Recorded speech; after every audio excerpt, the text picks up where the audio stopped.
was a beautiful spring day, and the entire world looked green. The trees were green, the grass was green, and well, just everything was green.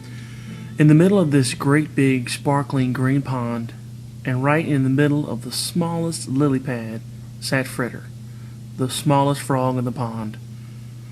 Running down his small green face, frogs in this pond are green, you know, were the largest green tears one would ever see on any small green frog. He was crying as if his little heart would break. From lily pad to lily pad hopped a very pretty, if frogs can be pretty, mother frog. She was looking for her little frog Fritter. She spied him sitting on his lily pad looking so sad, and she said, "Fritter, darling, whatever is the matter with you on this most beautiful green spring day?"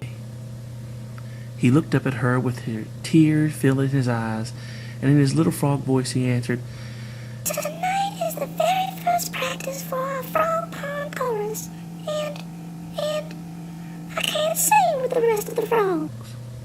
With that off his chest, he began crying even harder. His mother was quite worried that he would sink his lily pad if he didn't stop crying. She didn't know how to help her smallest green frog child, so she did what all mothers do when their child is crying and all upset. She gave him a great big frog hug and a great big frog kiss, and told him that everything would be all right in the morning. Later that night, when all the rest of the world was asleep, the frog pond was very much awake with frogs from all around practicing their songs. The big daddy frog was singing with his great big deep voice.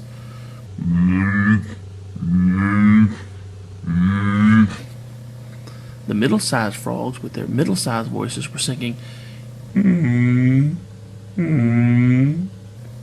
All of a sudden, and as quickly as it had begun, the practice ended. It was very quiet all around the pond. Everything was as still as could be, and not one little sound could be heard. Fritter could only stand so much of the quiet, and he hopped over to the largest lily pad in the pond, and in his little frog voice he asked, "Big Daddy, whatever is the problem? Why did all of you stop singing?" Big Daddy looked down at his little frog child and answered, "Why, Fritter, couldn't you tell that the songs just didn't sound quite right? Something is missing." "I know, Fritter. The chorus can't be filled with just big, deep voices and middle-sized voices.